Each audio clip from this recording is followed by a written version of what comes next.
Sully, Guara, Kim Seron.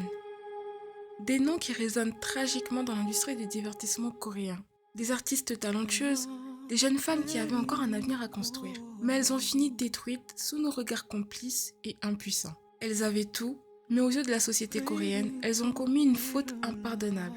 Elles ont osé être des femmes, elles ont osé être elles-mêmes et parfois elles ont osé commettre des erreurs. En Corée du Sud, le tribunal public ne pardonne pas. Les critères de la société peuvent coûter une carrière, voire une vie. Les réseaux sociaux amplifient la haine, les médias alimentent les scandales et les célébrités féminines sont souvent les premières victimes. Cette pression n'est pas que médiatique, elle est sociétale. Les standards imposés aux idoles féminines sont les mêmes que ceux imposés aux femmes de la société coréenne au quotidien. Une femme qui ne se conforme pas est jugée, rejetée et harcelée. Mais pourquoi? Pourquoi cette obsession à contrôler et punir la femme en Corée du Sud? C'est ce qu'on va voir ensemble dès maintenant.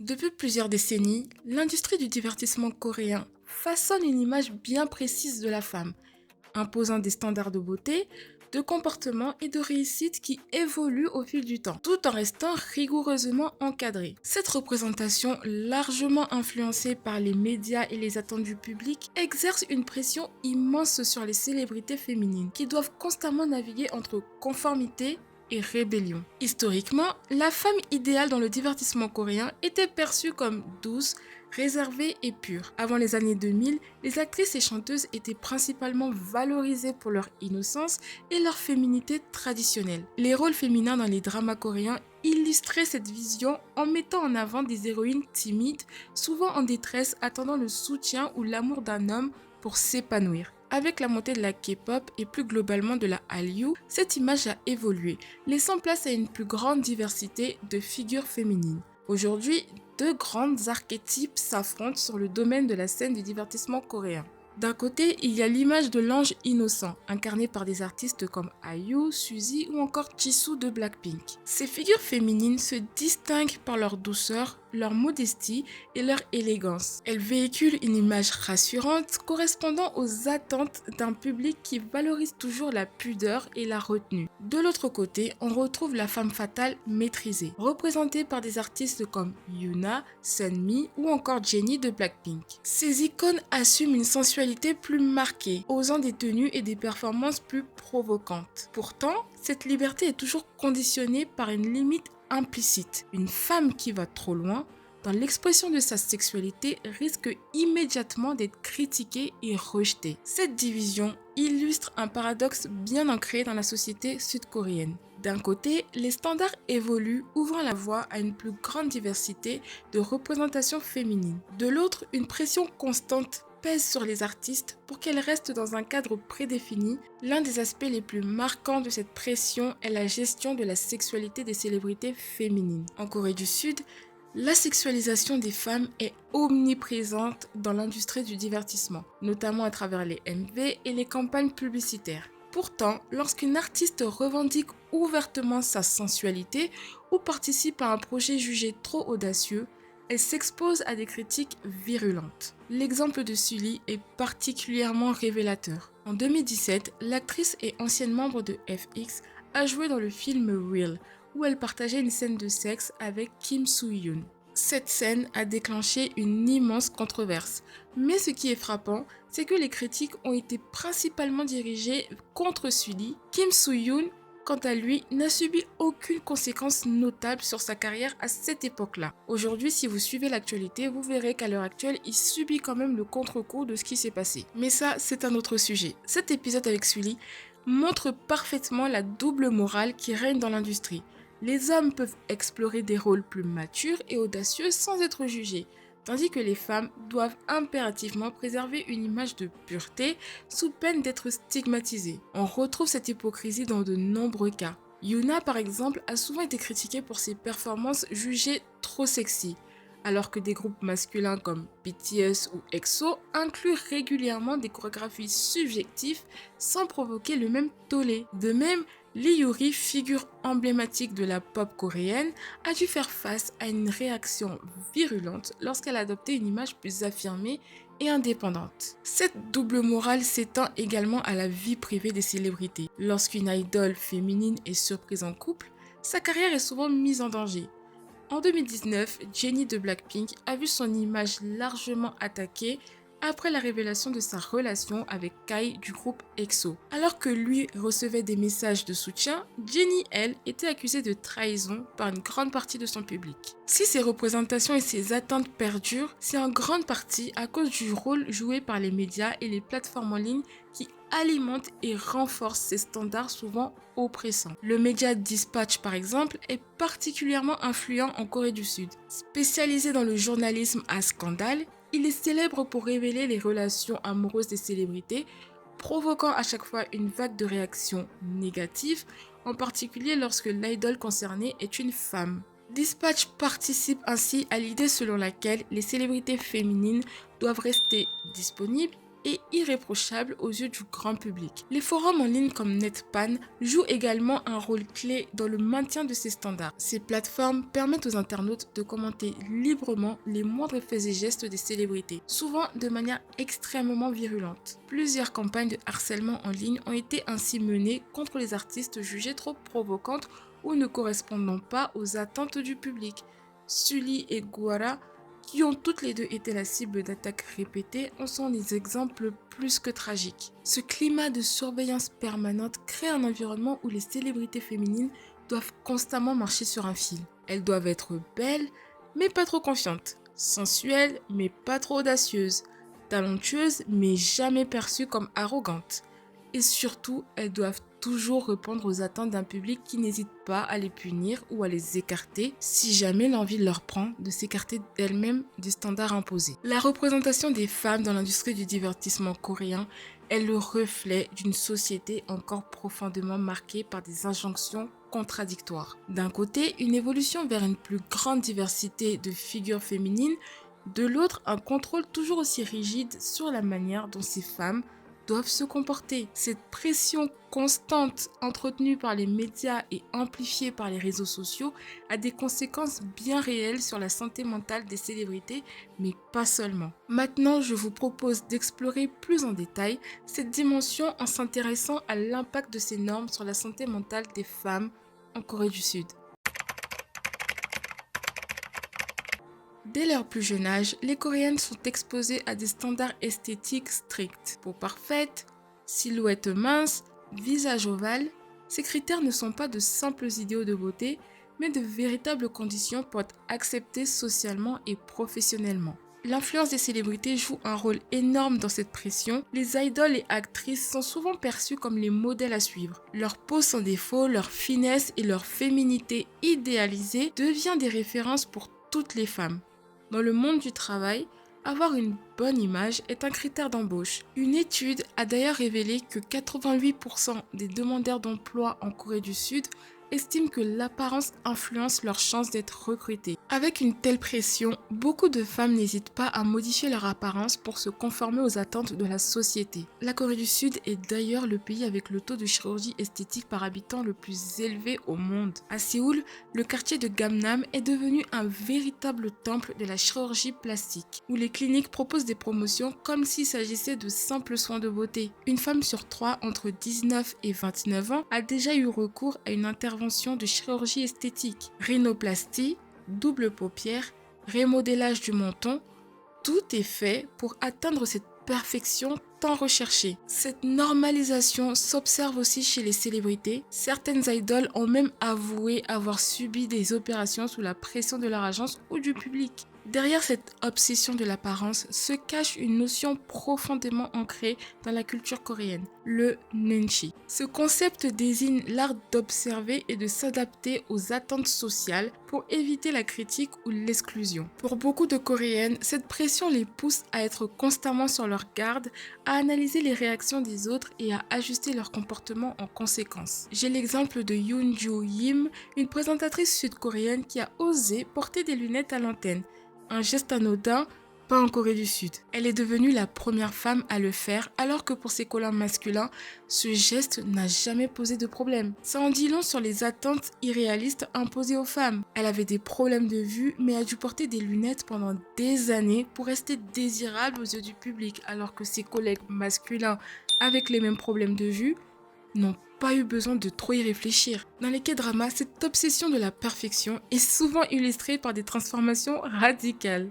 Une héroïne moche, au début, porte forcément des lunettes et un jogging. Une fois relookée, elle porte des lentilles, des tenues un peu plus soignées et elle devient soudainement désirable et respectée. Un cliché qui renforce encore ces normes étouffantes. La pression sociale ne s'arrête pas que à l'apparence. En Corée du Sud, les femmes sont aussi particulièrement vulnérables face aux scandales et aux jugements publics. Contrairement aux hommes qui arrivent à mieux rebondir après une controverse, les femmes voient souvent leur carrière s'effondrer définitivement. Il y a l'exemple de So Ye-ji qui avait été accusé de manipulation dans une relation amoureuse ou encore de Kim Garam qui a été expulsé du groupe Le Seraphim après des accusations de harcèlement scolaire alors que les versions de l'histoire n'étaient pas claires dans les deux camps. Les deux femmes ont fini par être balayées de l'industrie, on n'entend plus parler d'elles. Ça montre à quel point les femmes sont jugées beaucoup plus durement. Je me souviens du scandale de Taeyong du groupe NCT qui avait aussi été accusé de harcèlement scolaire, qui avait lui-même avoué qu'il s'était excusé auprès des victimes. Et aujourd'hui, Taeyong est adulé par beaucoup de gens. Il continue son petit chemin de célébrité tranquillement. Je ne suis pas en train de dire qu'il faut aller l'harceler ou le virer de l'industrie, loin de là. Mais c'est vraiment pour vous montrer qu'il y a vraiment un double standard. Malheureusement, la pression sociale ne s'arrête pas que dans le monde réel. Sur Internet, le cyberharcèlement est un fléau qui touche particulièrement les femmes coréennes. Le harcèlement en ligne est omniprésent et les critiques sur l'apparence physique et les choix de vie ou même les opinions féministes peuvent entraîner un déferlement de haine. Sully, par exemple, avait osé afficher un comportement jugé trop libre pour une femme dans l'industrie du divertissement. Résultat, des insultes constantes simplement parce qu'elle refusait de se conformer aux attentes de tout un peuple. L'affaire de la 19 Room, où des milliers de femmes ont été victimes d'un réseau de chantage sexuel en ligne, illustre encore la gravité du problème. Pourtant, malgré l'ampleur du phénomène, les autorités ont encore du mal à protéger efficacement les victimes. C'est pour ça qu'en Corée du Sud, la misogynie ne se cache même plus. Certaines femmes sont attaquées physiquement juste parce qu'elles ont les cheveux courts, signe perçu comme engagement féministe. En 2023, une employée de supérette a été agressée pour cette raison. Son agresseur justifie son acte en disant « Puisque tu as les cheveux courts, tu dois être féministe. Et les féministes méritent d'être frappées. » Même Han San, championne olympique, a été critiquée pour la même raison. Après ses victoires, certains internautes ont retiré leur soutien en déclarant que ses cheveux courts faisaient d'elle une féministe et que toutes les féministes devraient mourir. Face à cette haine, des milliers de Coréennes ont riposté avec le hashtag Women Shortcut Campaign, en partageant des photos d'elles avec des cheveux courts pour montrer que cela ne les rendait pas moins féminines. En arriver à un point où juste une coupe de cheveux peut attiser de la haine, une coupe de cheveux peut mettre fin à ta vie, peut te pousser à mettre fin à ta vie, c'est quand même la folie. Malgré ces défis, la lutte contre ces violences progresse. Des manifestations comme My Life is Not Your Porn ont mis en lumière le problème des caméras cachées et du revenge porn. Certaines plateformes comme Doom et Naver ont aussi supprimé la section commentaires sur les articles en lien avec le monde du divertissement pour limiter le cyberharcèlement envers les célébrités. Mais il reste encore beaucoup à faire. La Sully Law, qui aurait pu lutter contre l'anonymat des harceleurs en ligne, n'a jamais abouti. Et les femmes qui osent parler continuent de recevoir des menaces. Pour la Sully Law, il y a eu un conflit d'intérêts parce que le gouvernement avait jugé que en enlevant l'anonymat sur Internet, ça a aussi un effet où les victimes ne pouvaient plus prendre la parole facilement sur Internet par peur des représailles. Ce que moi je comprends, mais je pense que vraiment le gouvernement coréen doit se bouger pour encadrer tout ce qui se passe parce que il se passe trop de choses négatives qui ne sont pas prises en compte. La crise silencieuse qui se déroule en Corée du Sud actuellement, aujourd'hui, elle est impossible à ignorer. La prise de conscience grandit, des voix s'élèvent et des mouvements émergent. Et de plus en plus de Coréennes refusent ces normes oppressives. Parlons maintenant de féminisme. Le féminisme en Corée du Sud reste un sujet particulièrement sensible. Alors que les luttes pour les droits des femmes progressent à travers le monde, la société coréenne, encore très marquée par le patriarcat, peine à accepter ces revendications. Dans ce contexte, s'affirmer féministe peut être perçu comme un acte radical, entraînant souvent des réactions hostiles, que ce soit dans la sphère publique ou privée, comme je vous l'expliquais précédemment avec l'appel à la violence, la haine, etc. Le mouvement féministe en Corée du Sud a connu plusieurs vagues, chacune façonnée par des événements marquants. L'un des tournants majeurs a été la publication du roman Kim Ji-young, né en 1982, écrit par Cho Nam-joo et adapté en film en 2019. Cette œuvre raconte l'histoire d'une femme confrontée aux discriminations de genre tout au long de sa vie, un récit qui a profondément résonné auprès des Sud-Coréennes. Cependant, les réactions par rapport au livre ont révélé l'ampleur des tensions autour du féminisme. Des célébrités ayant simplement mentionné avoir lu le livre comme Irene de Red Velvet ou encore Suzy ont été la cible d'insultes et de harcèlement en ligne. Il faut savoir que Suzy, elle a même pas parlé du livre, elle a juste liké un post en rapport avec la sortie du film, avec d'autres acteurs avec qui elle avait pu tourner pour montrer un peu de soutien à leur travail et elle s'est pris une vague, mais j'ai halluciné quand j'ai vu ça. Alors qu'à l'inverse, des figures masculines comme RM de BTS qui ont évoqué d'eux-mêmes avoir lu le livre n'ont subi aucune haine, aucune insulte, rien du tout. Je ne dis pas qu'il faut aller l'insulter. Ce double standard illustre bien la difficulté pour les femmes de s'exprimer sur ces sujets sans subir de répercussions. En 2018, le mouvement MeToo a pris une ampleur considérable en Corée du Sud, mettant en lumière des affaires de harcèlement sexuel et d'abus de pouvoir, notamment dans les milieux du divertissement, de la politique et des affaires. Ce fut un tournant majeur car il a permis à de nombreuses femmes de briser l'omerta et de dénoncer les violences subies. L'un des cas les plus médiatisés est celui de Madame Lee Hun-hee qui a remporté son procès contre Samsung après avoir dénoncé le harcèlement qu'elle avait subi sur son lieu de travail. Cette victoire judiciaire a marqué un précédent en Corée du Sud où la justice est rarement en faveur des plaignants dans ce type d'affaires, surtout contre une aussi grosse figure que Samsung.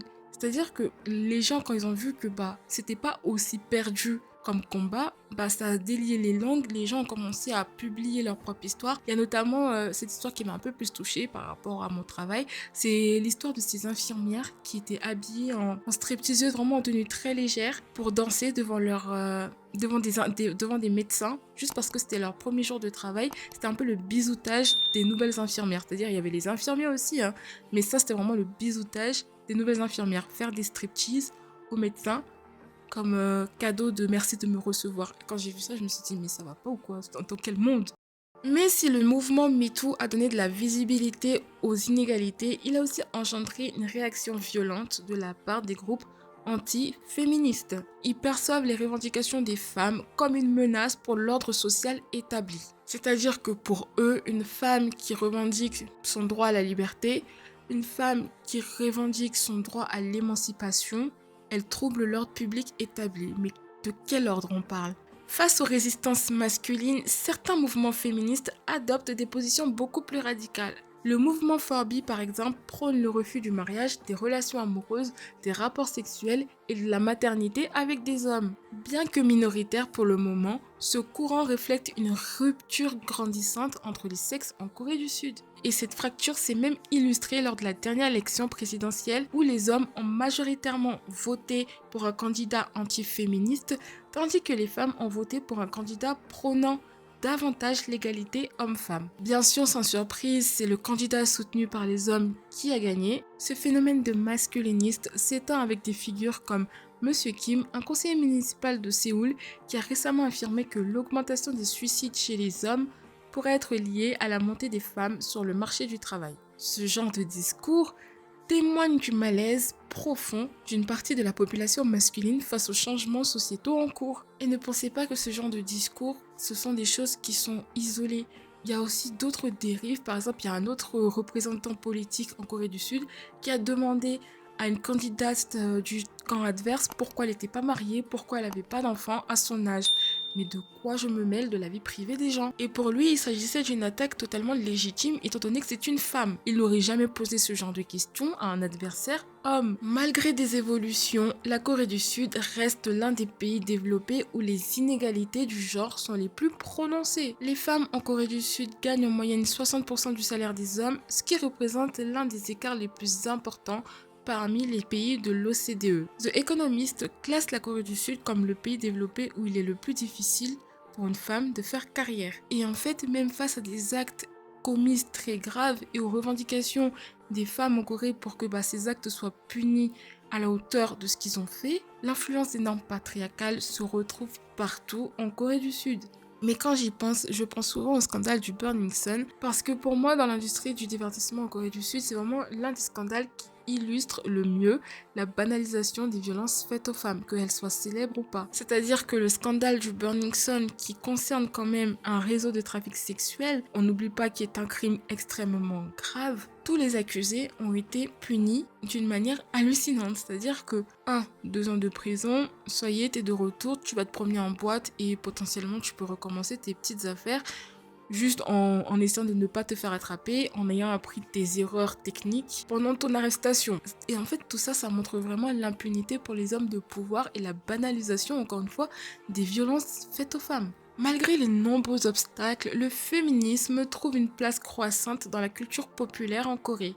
Des artistes comme Lee Yuri ou Wassa de Mamamoo ont osé défier les standards de beauté traditionnels et montrer une image plus libre de la femme. Dans la musique, des groupes comme J-Idol véhiculent des messages d'émancipation à travers des chansons comme Tomboy qui remet en question les stéréotypes de genre et revendique une féminité indépendante. Et surtout une féminité différente. Parce que être féminine ne veut pas dire porter des jupes courtes, ne veut pas dire avoir une image pure. Dans les K-dramas, certaines productions commencent également à intégrer des thématiques féministes. Be Melodramatic ou encore My Liberation Note abordent ainsi les pressions sociales qui pèsent sur les femmes et leur quête d'autonomie. Un signe que les mentalités évoluent quand même dans un secteur très conservateur. La parole des femmes se libère peu à peu, portée par des mouvements sociaux comme j'ai pu vous en parler, et des figures publiques et une culture populaire qui ne fait que évoluer. Alors selon vous, est-ce qu'on peut espérer un vrai changement dans la société sud-coréenne? Bien sûr, avec l'influence croissante de l'international, les attentes du public changent et les artistes coréens comme industrie du divertissement ne peuvent pas l'ignorer. L'ouverture progressive aux valeurs féministes venues de l'Occident pourrait inspirer une nouvelle génération d'artistes à revendiquer plus de respect et de représentation pour les femmes. Je me souviens avoir vu une interview de Wassa qui disait qu'à l'Occident, elle avait pu admirer le fait que les femmes célèbres pouvaient continuer à travailler tout en étant enceinte, tout en étant maman, tout en étant mariée, et c'est quelque chose qui l'inspirait énormément pour son avenir à elle. Et en fait, le fait qu'elle ose en parler librement dans une émission coréenne, ça montre déjà qu'il y a quand même une fissure dans le tabou de tais-toi, sois belle. Il faut continuer à parler de tout ce qui se passe, il faut continuer à soutenir les artistes et les productions qui font avancer les mentalités. N'hésitez pas à me dire ce que vous pensez de tout ça. Est-ce que vous voyez une évolution dans l'industrie du divertissement coréen? Je vous retrouve le dernier samedi du mois d'avril pour une nouvelle vidéo. Et n'oubliez pas, comme le soleil, la vérité ne disparaîtra jamais.